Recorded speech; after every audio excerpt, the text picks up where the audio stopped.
Okay, it is officially 12:10. We're going to go ahead and get started.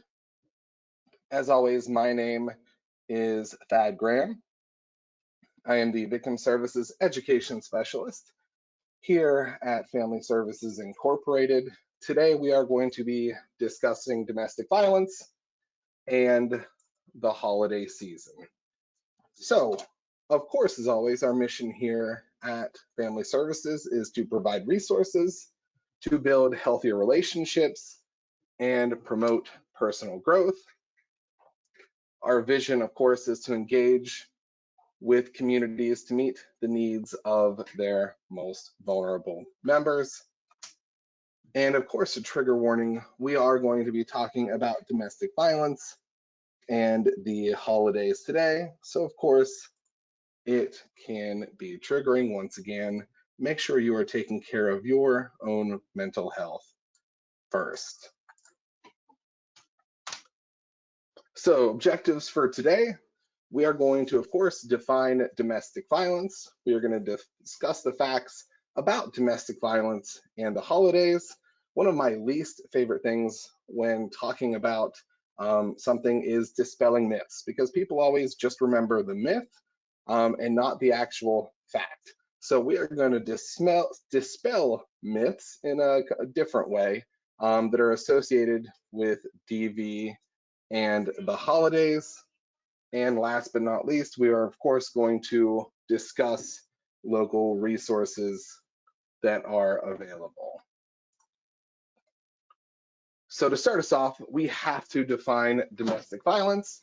So what is domestic violence? It is a pattern of coercive behaviors, and this is important when talking about domestic violence and the holidays. It is a pattern of coercive behaviors used by one person to gain power and or control over another person, oftentimes an intimate partner or a family member.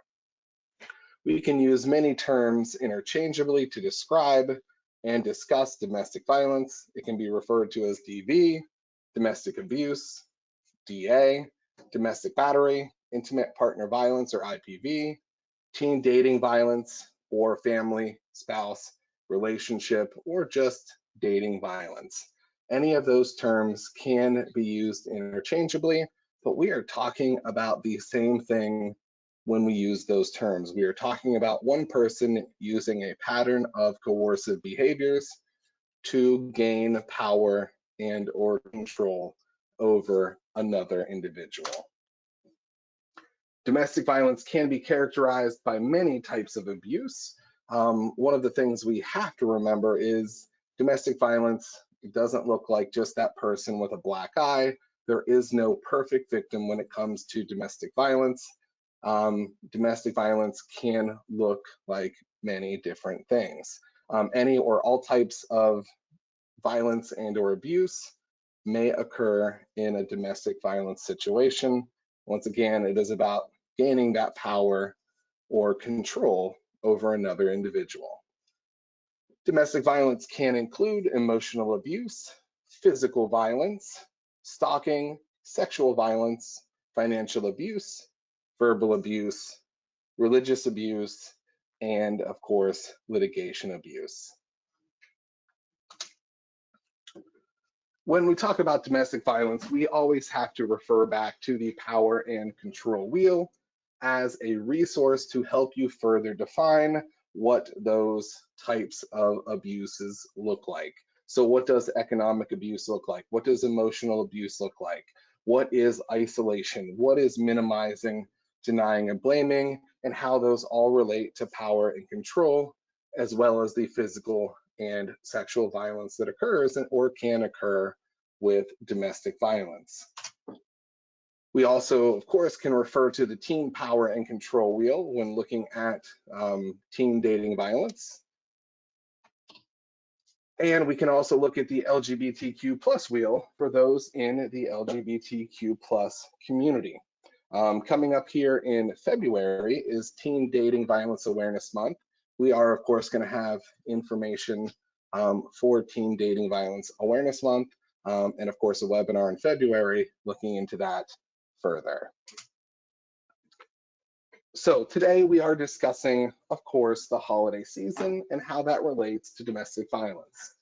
The winter holiday season, whether you're talking about Hanukkah, whether you're talking about New Year's, whether you're talking about Christmas or Kwanzaa, we often think of traditions. We think of decorations, we think of gifts, we think of loved ones, we think of gatherings, getting together and enjoying everyone's company. We think of meals, lights, movies, and music. We think of sparkling cards that fill the aisle of every store, which they usually start in like October, but hey, to each their own. These cards are depicting messages and pictures of a happy family and occasions that are overflowing with joy and peace. They show us that hallmark holiday season, those hallmark holiday moments that everyone is striving for. For myself, celebrating Christmas, it looks like this. This is what I think of when I think of the holiday season. Lights, gifts, time with family and friends, and decorations. However, for some families, experiencing domestic violence during the holidays is as traditional as hanging the lights and decorating the tree. Domestic violence for them is a tradition, is that cycle of violence that doesn't stop. In spite of the triggering memories, the manipulations, the feelings of fear, guilt, worry, and panic, the threats of violence, shelters, or for us, for example, hotels and our shelter, empty out during the holiday season. The hotlines stop ringing. Our helpline receives less and less calls. Survivors and their families return home for the holidays. But why? The simplest reason and the simplest answer to this, and the simplest link between domestic violence and the holidays, is that survivors are trying to make it work. No matter what has happened before, no matter what has occurred to them or their children, survivors are trying to make things work for the holidays. They are trying to create the picture-perfect holiday card like we all usually try and do, regardless of the cost to their own wants, their needs, their mental health, and their safety. Oftentimes, they are trying to just portray that perfect holiday for their children. No one wants to spend the merry and bright holidays in a shelter or by themselves in a hotel room. One of the things to remember is that domestic violence victims are often isolated from their families. So even if they have family that they could be celebrating with, they could be living with, they could be staying with during the holiday season, they oftentimes have been isolated and alienated away from those people. Those relationships are not as bright as they once were. And oftentimes they'll feel like a bother. They'll feel like they don't belong, even if those family members want them there.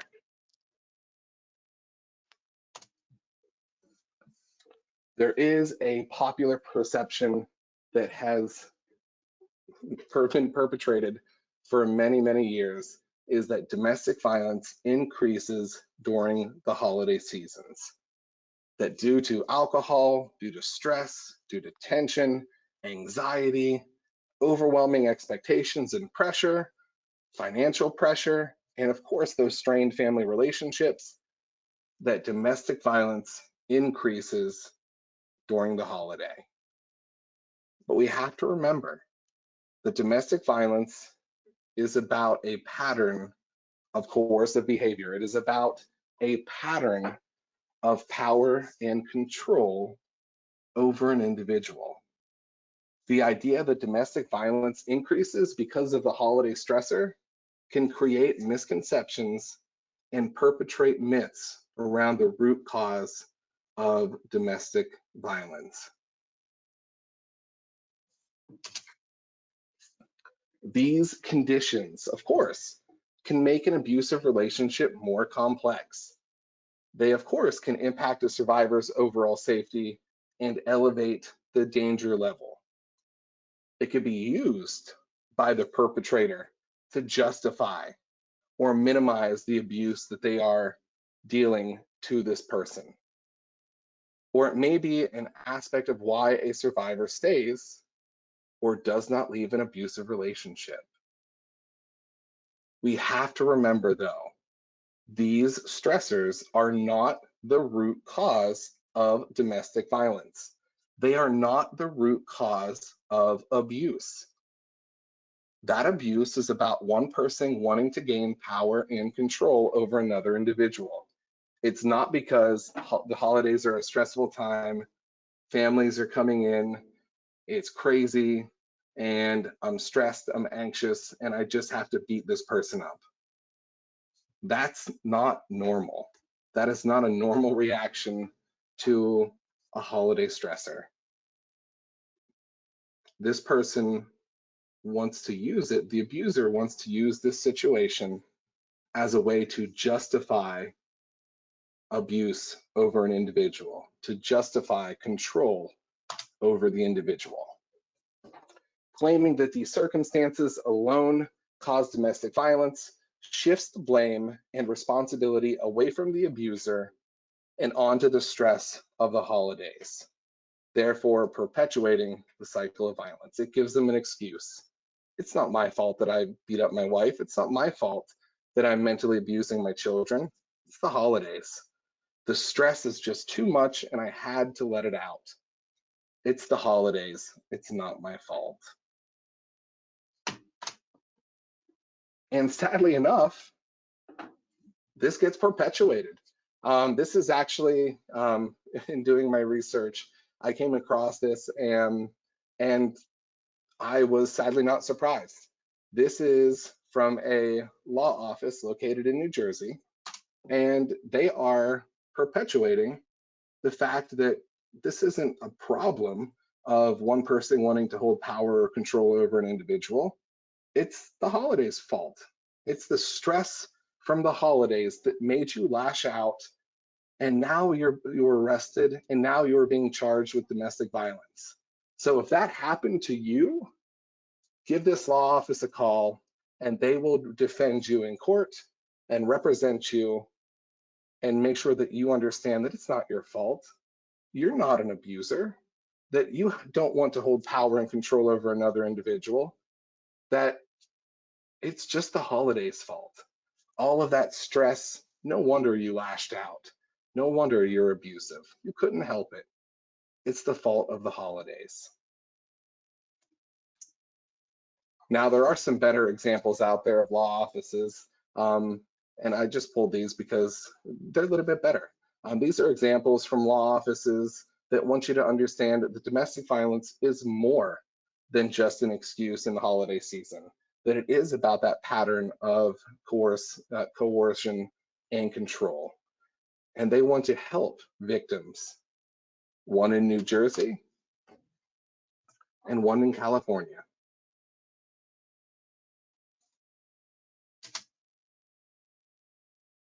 We have to remember that abuse is about those patterns of coercion, control, and power.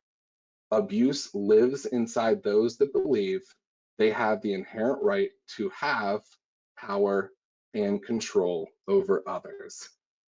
The holidays are not an excuse to perpetrate violence.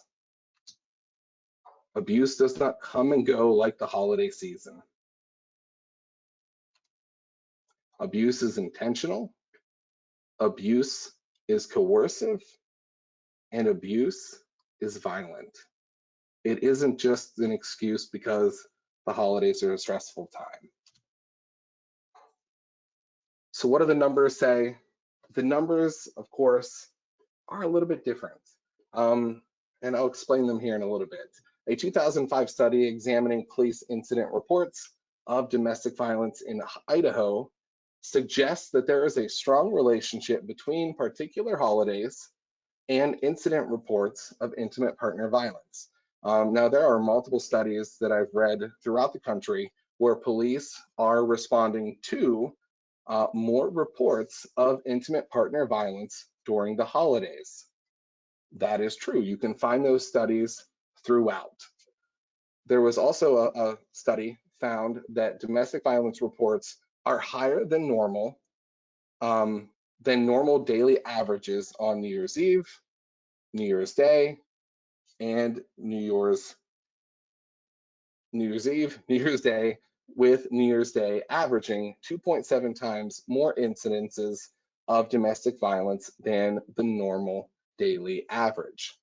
So domestic violence does seem to increase during the holidays.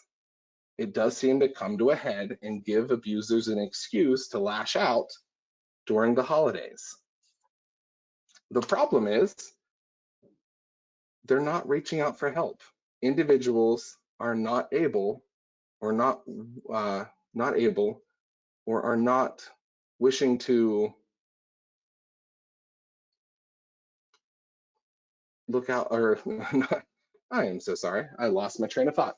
Individuals are not looking for help. They're not asking for help. A 2010 study examining calls for law enforcement assistance in a large US city also found that the number of incidences reported on New Year's Day were more than on a daily average. We already talked about that. On the other hand, looking at data from the National Domestic Violence Hotline for the years 2004 through 2010 indicates that a number of hotline calls dropped dramatically during the holidays. Yes, the incidences that police are reporting to of domestic violence increased during the holidays. Yes, people are reporting that they are being abused more during the holidays. But unfortunately, helplines like ours and the National Domestic Violence Hotline and other hotlines across the country do not get the phone calls that correlate with the number of increased violence reports by police and other individuals.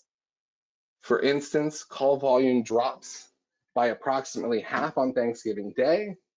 Call volumes decrease by an average of 53% on Christmas Day and 30% on New Year's Day. And these numbers are similar for Blair County. Our helpline calls drop dramatically during the holidays. Our helpline is called less during the holiday season, even though we know that the abuse is still occurring, or in some cases, worse. Remember what we talked about earlier about how oftentimes these abuse victims, these survivors, are trying to just stick it out for the holidays. They're just trying to get through and just trying to make the best memories that they can, often for their children. They put themselves at risk. They increase their own danger to try and help their children.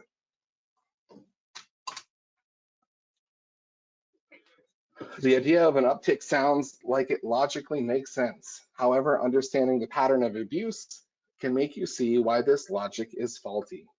Those who harm others via domestic violence don't necessarily wait until the holiday season or special occasions to hurt other people. Remember, it's a pattern of coercive behavior. They've been doing this the whole time.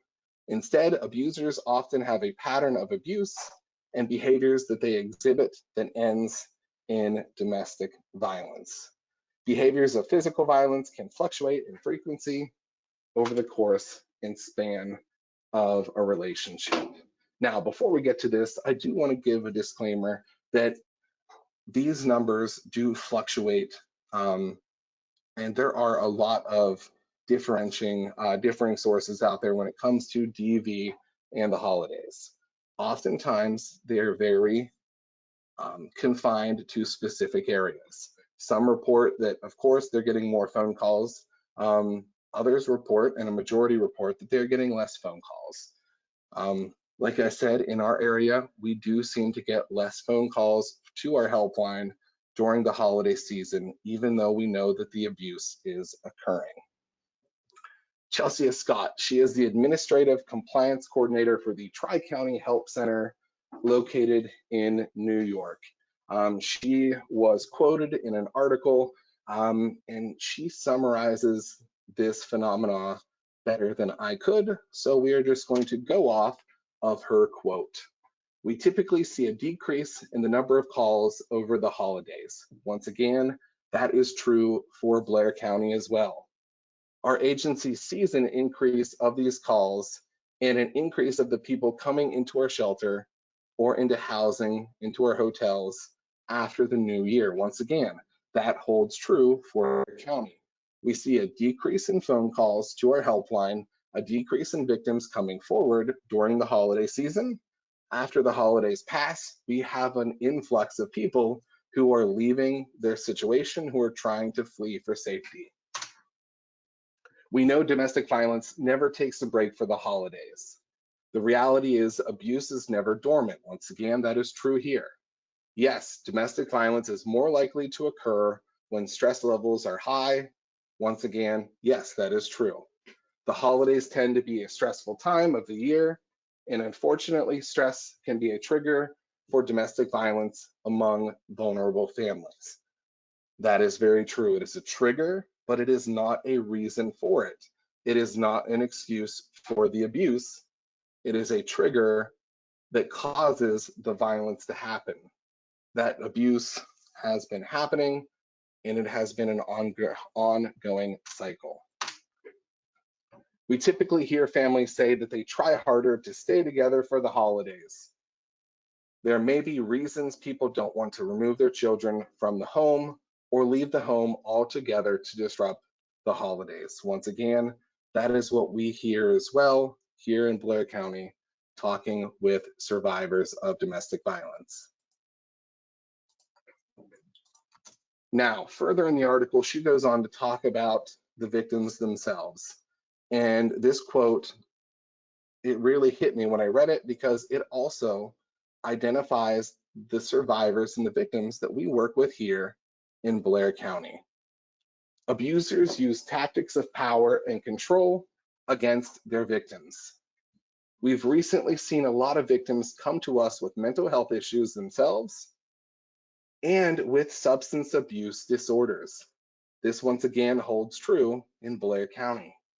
We understand the dynamics of violence, and sometimes substance abuse can be a factor as a coping mechanism for individuals experiencing violence. We see this in Blair County, where alcohol and drugs are used as a coping mechanism to help them deal with their abuse and the ongoing violence that they are going through. Or it could be a tactic of power and control the abuser is using against the victim to get them addicted to those drugs so that they don't leave their abuser. Once again, we see this in Blair County as well. This is a major way for an individual to hold power or control over someone else. They get them addicted to drugs and alcohol, and they say, you can't get this elsewhere. If you want to keep getting your drugs, your alcohol, you have to stay with me.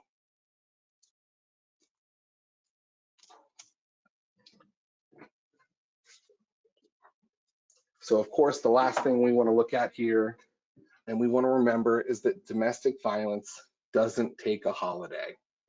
It's not going to stop because of the holiday season. It is likely to increase due to the stressors of the holiday season. That being said, victims are less likely to reach out and ask for help at this time. So it is very important to remember that when they do reach out, if you know of anybody that is reaching out, most likely after the holiday season, that Family Services is of course here to help. If someone is willing to tell you that they are being used, you of course need to thank them for for telling you this information. You of course need to believe them, and then you need to give them our information. You cannot force them to call us. You need to let them do that on their own. But of course, the Family Services Victim Services Helpline is available 24 hours a day, 7 days a week. If we get a phone call at 5 o'clock on Christmas Eve, our advocates will be there. 3 a.m. on Christmas morning, the advocate will be there. 5 a.m. on New Year's Day, the advocate will be there. It is free, it is confidential. If they cannot talk physically, of course, they can text that 814-944-3585. Remember, the FSI Justice Project is available. It provides civil legal representation to victims of domestic violence here in Blair County. It is referred through the Victim Services Program. So for more information, of course, reach out to our helpline at 814-944-3585. Remember, you can find all of Victim Services and all of Family Services on social media, whether it is on Instagram, on YouTube, or on Facebook. You can find all of our information and a ton of great shorter videos on our Facebook as well. Of course, all of these videos are uploaded to YouTube, as well as our GoToStage to be viewed at a later time. Once again, our information. Also a reminder that Women Aware is back. It is a free educational support group for women who have experienced domestic abuse. They are currently on a 2-week hiatus for the holidays. But that being said, they meet every week for an hour and a half. Members can join at any time. For more information on Women Aware, once again, reach out to our helpline, 814-944-3585. Brittany and Jess and the other co-facilitators are doing an amazing job with that group, and it is continuing to grow. It is a great resource that is back in Blair County. If you have any questions, please feel free to put them in the questioning section. I will, of course, hang out for a few minutes afterwards to answer all questions. If not, thank you all for your time. I hope you have a wonderful holiday season. Have a happy holidays, a Merry Christmas, and I will see you all in January of next year for our next Webinar Wednesday.